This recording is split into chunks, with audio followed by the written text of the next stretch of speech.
बाळ, फ्रीजमधून श्रीखंड काढ ना. आम्ही पूर्वी घरीच बनवायचो श्रीखंड. त्याची चवच वेगळी होती. आता काय सगळं रेडीमेड. आजी, हे श्रीखंड खाऊन बघ.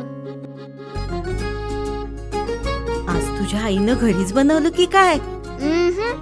हे आहे गोकुळचं श्रीखंड. अगदी जिभेवर रेंगाळणारं. जिभेवरच नाही तर मनावरही रेंगाळणार. गोकुळ श्रीखंड, मनावर रेंगाळणारं. त्यांना मंत्रिपदाची होती आस, पण झाला भ्रमनिरास.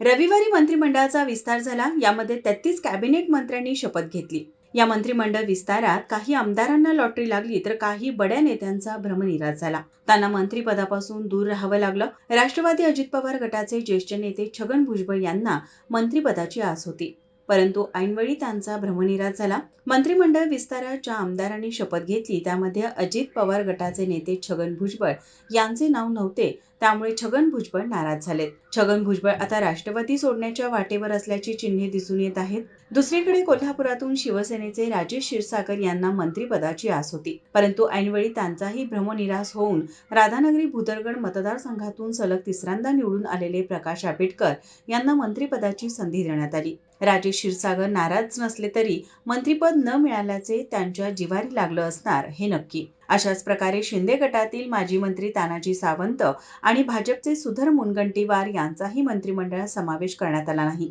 सुधीर मुनगंटीवार यांनी नाराज नसल्याचे स्पष्ट केले आहे, परंतु तानाजी सावंत यांनी उघडपणे नाराजी व्यक्त केली आहे. आता पक्षाचे वरिष्ठ नेते या नाराज नेत्यांची मनधरणी कशी करतात, त्यांच्या प्रयत्नांना यश मिळते का हे पाहणं महत्त्वाचं ठरणार आहे. ब्युरो रिपोर्ट, माझा महाराष्ट्र न्यूज, कोल्हापूर.